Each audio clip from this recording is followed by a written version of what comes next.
on Baseball Tonight. The Tigers continue on the loose. 4 in the first at Kansas City. Everything we're doing well. And they haven't even had a crack at old teammate Jack Morris yet. Some of his pitches were baffling. Some of his teammates were bashing. Fernando continues his comeback, watching Frank Thomas do something for the first time. And Willie McGee also has a first in Philly. On a bitter day in Milwaukee, the Twins give it their all, but they're still looking up and get trampled for double figures again. We'll see if Smoltz is pumped up for a playoff rematch. And if you're keeping score, this is not the Bush Leagues, is it? No, it's Baseball Tonight.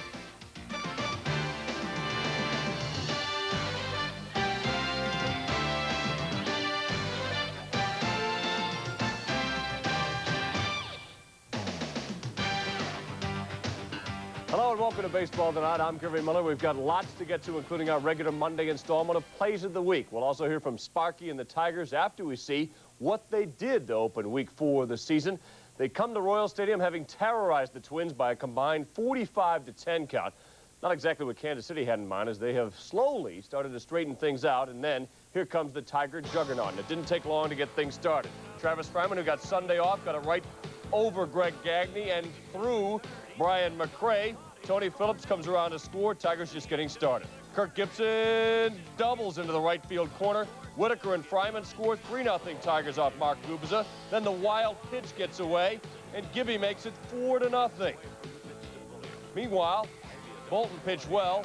Harvey Pulliam hits into a 6-4-3 double play. And in the 7th, Sparky getting a little nervous. The Royals load the bases. His team had scored their 5th run, but hadn't done anything since the 2nd inning. But David Haas gets Keith Miller to foul out to Alan Trammell to end the inning. They have gone to the bottom of the 9th. The Royals have scored twice. I can update this for you. It's 5-3 now, as slowly Kansas City has pecked away. And they also finally found a taker for Mike Bodeker's nearly $2.9 million salary. They have dealt him to the Brewers for a player to be named later. Bodeker is 0-2 on injury rehab at AAA Omaha. He'll join Milwaukee later in the week, and we will show you more highlights from this game later in the show. After the Tigers, they start a new week. Here is the litany of the destruction they've done the past 7 days. Coming into the evening, they'd scored 67 runs, more than 9 a game, and in a week's time crossed home more often than 7 teams have done so far this season. On the mound tonight, both the American and National League's winningest pitchers of the 80s. Tommy Lasorda himself says that even though it's gratifying to see Fernando Valenzuela come back, he wishes his former ace had retired and stayed retired after being released by the Dodgers 2 years ago. The Orioles are hoping he can retire more than 7 batters, which he did in his first start.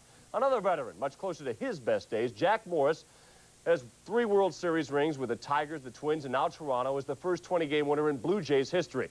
But as he makes his 5th start against the Rangers, he was still looking for his first win of 93. And at 13.24, carried the highest ERA of any qualifying starter in the major leagues. Let's start with Jack going against Texas.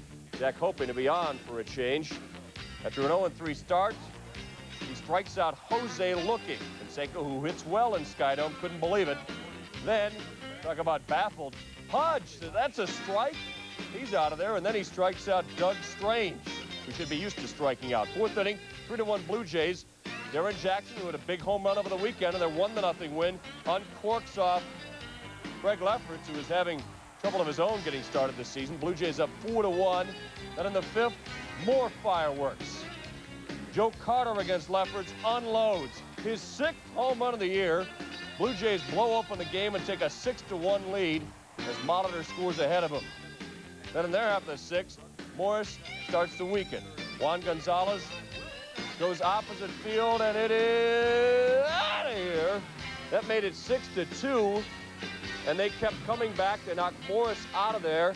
Danny Cox allowed 2 more runs to score on Morris, but Ward came in and closed it out. So Morris picks up his first win of the year. Lefferts falls to 1-4, and Ward picks up his 7th save. As for Fernando, he was in Comiskey, in trouble in the opening inning. 2 on and nobody out yet, facing Big Frank. And the Big Hurt puts the hurt on Valenzuela.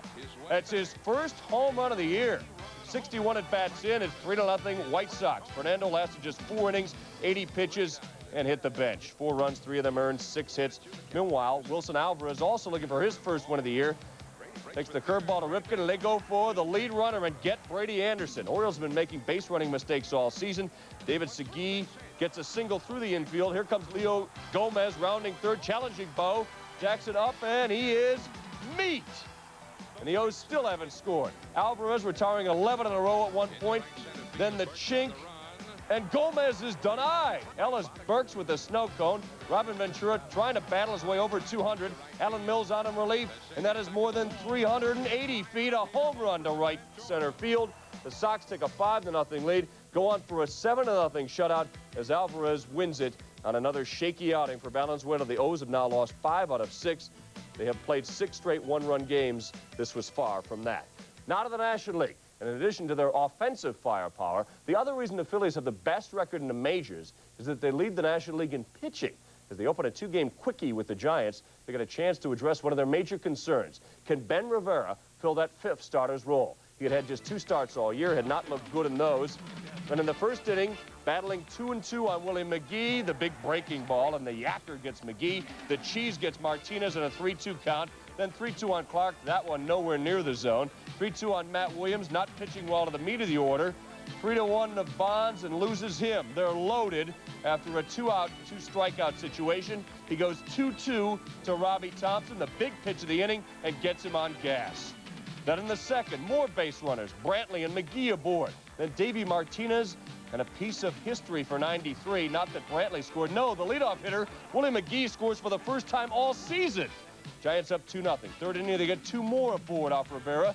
The hook, and Manwaring hits it to Hollins, who throws it away. Bonds comes in to score. Rivera, about as wild as some of his pitches after being taken out. 91 pitches. He went full boat on 9 of the 18 batters he faced. Left with a 4-0 deficit, and it wasn't much better for Mark Davis, who did get the pop-up from Martinez, but it falls in. Mariano Duncan leaves with a contusion in his leg. But as he walks off, the Phillies trot right back into this game. Down big to San Francisco. They have rallied to within a run in the 8th inning. It is 8-7. The Phils are 9-2 at home. David West is now on in relief. Mike Jackson on. Milt Thompson singled in Hollins and Darren Dalton to bring them within a run. The Giants had scored 7 runs in their last 3 games. They've got 8 tonight. We'll let you know how it turns out. On to Jack Murphy we go with the Expos and the Padres. Jimmy Jones 3-0 on the season. Kerry Taylor making his first major league start. They both had no hitters into the 4th inning, but now Montreal has gone up 2-0 on a 2-run triple by John Vanderwall. At Mile High Stadium, the Cubs making their first trip to Denver to take on the Rockies. And David Need looking for his 4th win, coming off the first complete game in Rocky history. Strikes out Steve Buechele, gets Ray Sanchez on the slider. Dwight Smith hits a bullet up the box, but Vinny Castillo turns a nifty DP. Rockies took a 2-1 lead into the 4th. Castillo then crushes this shot off Harkey to dead center. Smith waiting for it to fall down. And by the time it does, a triple for Castillo. Maybe that's the end of Benavides at shortstop. Then Need helps himself. Signaling the left, he's got himself a 3-1 lead. Could he hold it? In the 6th, Mark Grace at the plate. He hits a shot. Then Derek May. Then Sammy Sosa. Steve Buechele goes opposite field. They are teeing off on Need. May and Sosa come in on Buechele's hit, and the Cubs battle out of a hole. They've taken a 5-3 lead. Harkey is still in there as they play the 7th inning. Parrott has come out in relief of Need, who had gone 7, 8, and 9 innings in his last outings, but he won't make the 7th tonight. We are just getting started. Lots more to get to. The Braves and Pirates reunite with Pittsburgh facing playoff nemesis John Smoltz. They've gone to extra innings. Drabek goes for his 4th straight complete game. He didn't get it. We'll talk to the Tigers about how they're terrorizing opponents. And we got the plays of the week. And we'll also look at the Marlins and as well as the Rockies, who you've already seen. Before we get to that, inside the numbers for some stats on Expansion XS. The most wins ever by an expansion pitcher. Ball 4 alumnus Gene Brabender of the Seattle Pilots, equaled 8 years later by Dave LeManchek. 5 others have won a dozen. That's what Need and company are shooting for. And at Riverfront, Charlie Huff is amongst them. He's looking to go 3-1 against Cincinnati with a knuckleball that was hard for some Reds to pick up.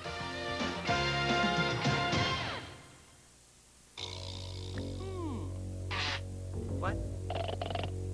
Oh, guard dog. Oh, very scary.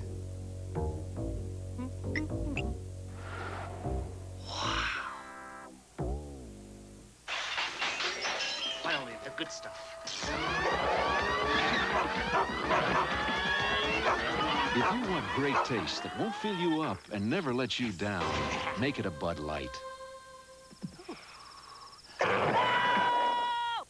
Dear Midas, as a woman, I often feel mechanics don't bother to talk to me. You wouldn't understand. But at Midas, when I explained that I did not have a lot of money, your inspection report was explained to me. This shows you the repair options you can choose from. Thanks for treating me as a person capable of understanding my car. Jane Robinson. Dear Midas customers, buy one guaranteed shocker strut and get the second for 50% off. That's the Midas way, the way it should be. Why use Valvoline motor oil? It's the #1 choice of Indy 500 chief mechanics, Daytona 500 chief mechanics, NHRA mechanics, and Baja 1000 mechanics. For use in their race cars and in their own cars. Any more questions? People who know use Valvoline.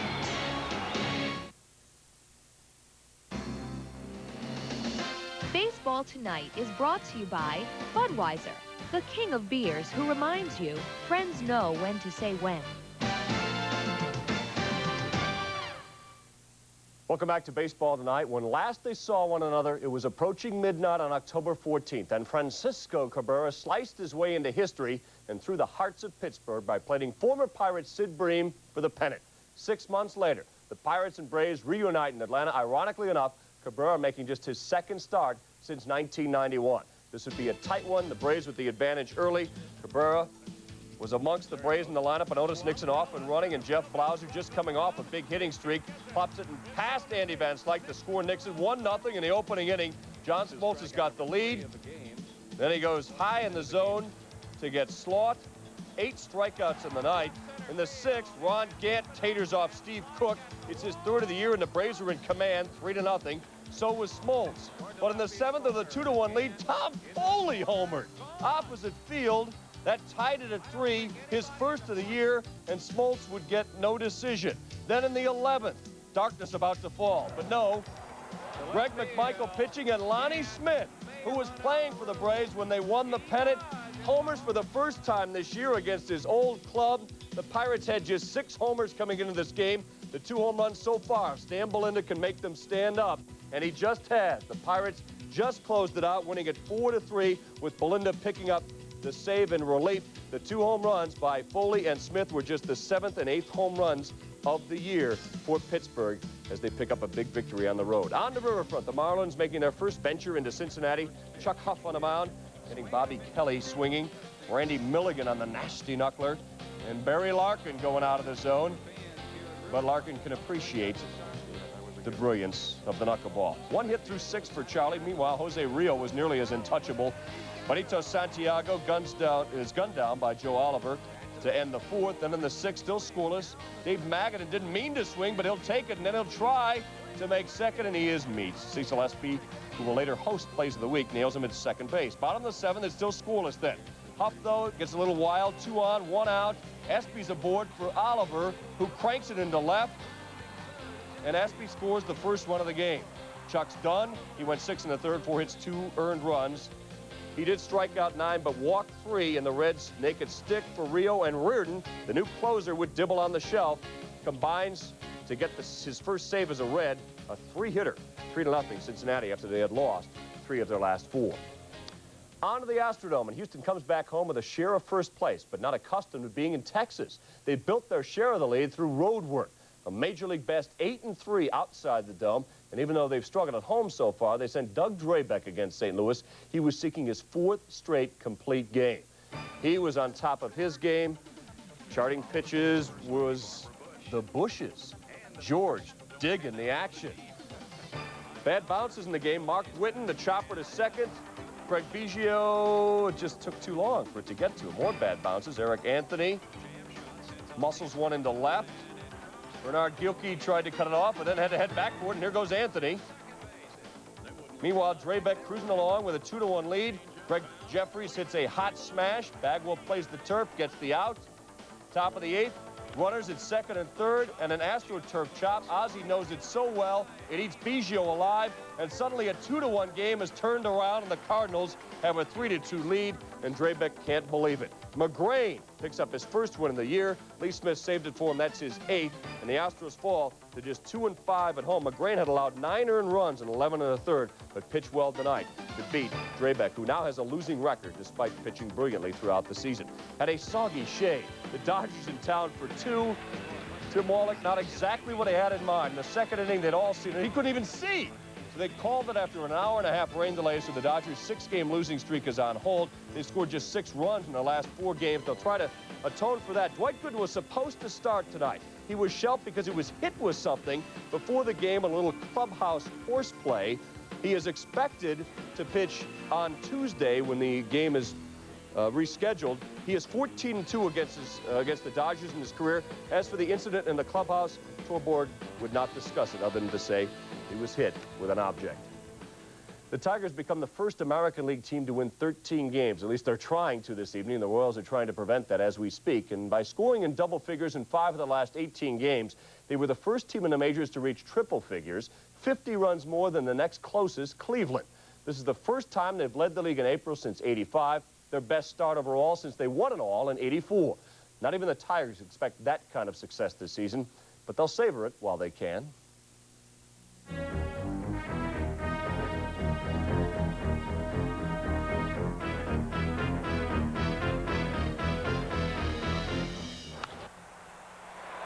It's out of here. It's gone. Gone, but not forgotten. Mickey Tettleton, touch them all. First place. The teeth of the Tigers lineup can swallow you whole. This weekend's attack of the Twins saw Minnesota's ERA swell more than a 1.5 to 5.88. The stats are splashy. They lead the league in 8 offensive categories, topped by Tony Phillips, who has the highest average in the majors. Gibson, Fryman, and Whitaker are also in the top 15 in American League batting. They even lead the league in negative categories like strikeouts and caught stealing. They come into the season's 4th week having won 9 of their last 10. It's all got Sparky Anderson feeling like a kid in a candy store. Right now, everything we're doing well. But it's like anything, you know. Why it has to end, I don't know. But we'll wake up one day and it ends, you know. Reminds me of a little kid with chocolates. You ask him to take 1 and he takes 3. Right now, we're taking 3. While the offense gets all the attention, the pitching has improved as well. Offensively, as the bases get more crowded with Tigers, the hitting gets better. But amazingly, for a team that had the worst ERA in the league 3 of the last 4 years, as the bases crowd up against them, opponents' averages drop. They've managed to be in the top 5 in AL ERA, even without their best starting pitcher, Bill Gullickson. The thing that's been overlooked is that when we have scored some runs, the pitcher's only giving up 2 or 3 runs a game, so you know, they deserve some credit, too. Adding to this powder keg has been a blast from the past, Kirk Gibson. He's given this team an identity. You know, he's brought an attitude of a mentality that, you know, let's go get him attitude and go out and work hard and play hard and keep your pressure on for 9 innings. And I think our team has adapted to his attitude and tried to, you know, cop the same attitude that he has. This tough Tigers offense will set some all-time records if they keep this up. Their goal, no matter what they hit, is to keep this high up in the standings as long as they can. And they have won their 6th straight. It's a final, 13-5. Bolton with his first win. Gibson a couple of hits, a couple of RBIs. It's Mike Moore against 0-4 David Cone on Tuesday. Still to come on Baseball Tonight, it is still Monday, and that means it's Plays of the Week, the ESPYs version.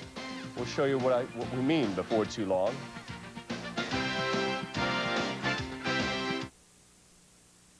Okay, so you're the young, adventurous type. Get a legendary Jeep Wrangler at this low price.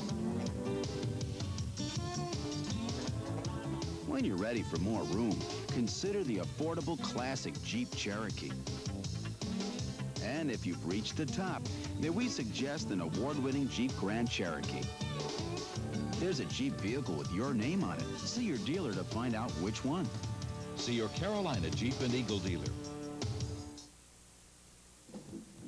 Join Vision Cable and ride your bike in the 4th annual cycling celebration for multiple sclerosis. What better way to enjoy spring in Charlotte than to ride your bike for an important cause, the fight against multiple sclerosis.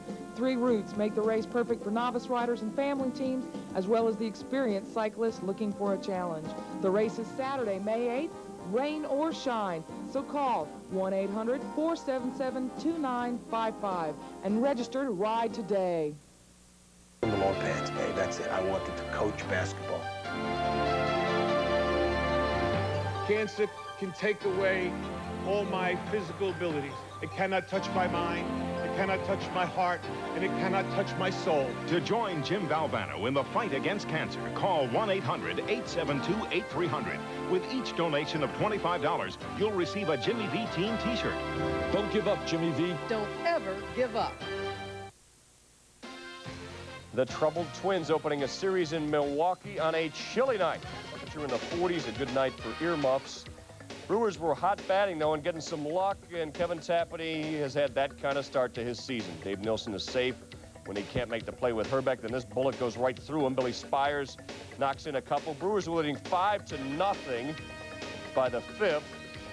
And then Darrell Hamilton didn't even mean to do that. That's a hit. Tapani's still in there, down 6-0. Greg Vaughn hits one right up the chute. Spires makes it 7-0. They're still batting 3 batters later with Tapani out of there. And right in front of Kirby, it drops. Hamilton's home on the hit by Surhoff. 2 batters later with runners at the corner. Nilsson's hit brings home Reimer, and Tom Kelly can't believe his team was down 10-0. Lost it 10-3 after scoring 23 runs in 3 games, beating Milwaukee twice last week. They scored just 3 tonight, and now, having lost 4 in a row, they've been outscored 55-13 that losing streak. Robin Yount sat out the game. He'll undergo arthroscopic knee surgery on Tuesday. He'll miss about a month. At the Kingdome, Matt Young makes his latest comeback against the team he broke in with. He was 37-48 in 4 seasons with Seattle. He's up 2-0, a Sorrento ground ball amongst the RBIs in this game, as Randy Johnson is down in the 2-0 hole. He's got 3 more strikeouts. He's got 40 on the season. The official players of the week are Junior Felix, the first Marlin to earn the honor, and a tie between hot-hitting J.T. Snow and no-hitting Chris Bosio in the American League. But still, the highest honor in any sport on this network is the ESPY. Here, given a little twist on this Monday's version of Plays of the Week. Hi, I'm Cecil ESP of the Cincinnati Reds. Welcome to Baseball Tonight's Plays of the Week, otherwise known as Cecil's ESPYs. Now, to win one of Cecil's ESPYs, you can't just watch the bouncing ball.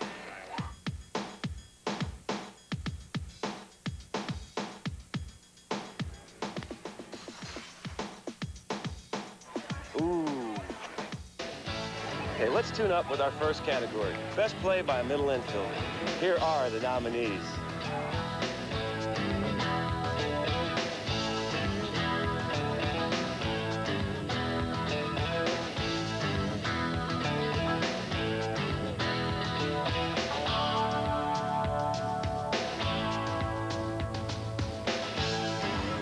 Cecil ESPY goes to...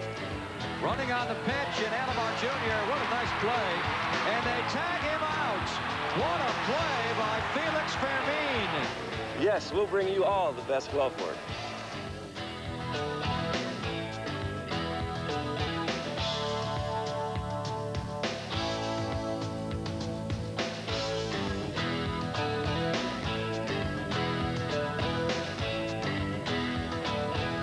Bagwell into foul ground, and he fell and was there for the catch.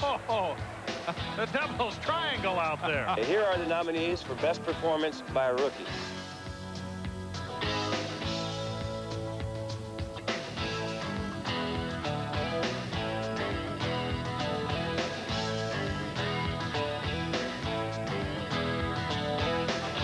And Cecil's ESPY goes to... Congratulations, J.T. Snow.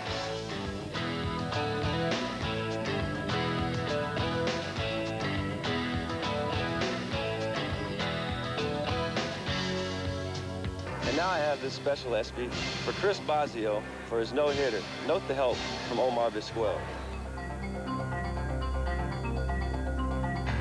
And my final category, Best Leaping Grab by an Outfielder.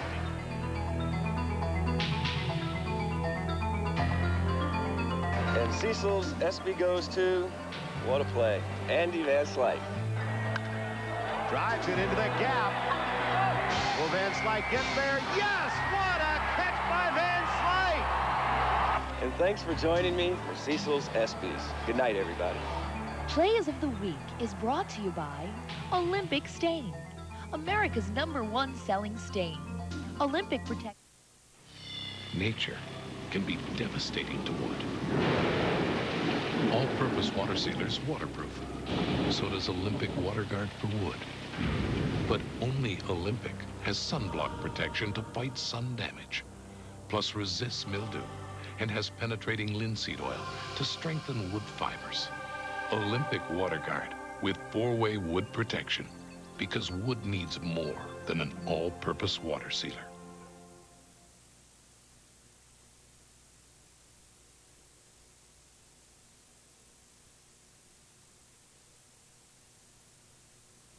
When you're thirsty, you need a Squirt. Because there's nothing like our refreshing blend of citrus flavors. Give your thirst a Squirt. What do all these police officers have in common? My name is Patrolman James New, and I was shot once, Bob Parcell, and I was shot right above the heart. Every year, more police officers are shot. Point-blank range. Yet fewer die, thanks to an innovative DuPont fiber called Kevlar in bullet-resistant vests. Tina Dillard, and I was shot twice at close range. Being a police officer is always going to be dangerous, but it doesn't have to be fatal. DuPont, better things for better living. Come on, stop. I'm begging you. I mean, what is this? Not just one plain flake, but count them. I'm overwhelmed.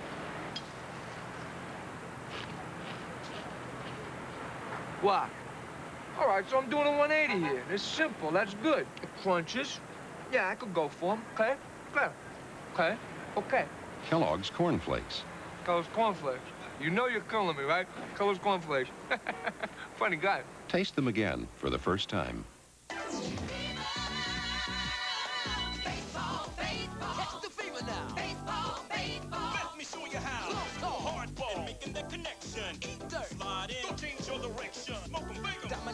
Intimidation. Throw heat. Play the window pastime of the nation. Baseball, baseball. Catch the fever now. Baseball, baseball. Let me show you how. Check it out. Catch the fever. Everybody can catch the fever. A message from Major League Baseball. SportsCenter's 2 minutes away. On our way to that, the Daily Dinger Diary, including Lonnie Smith's game winner.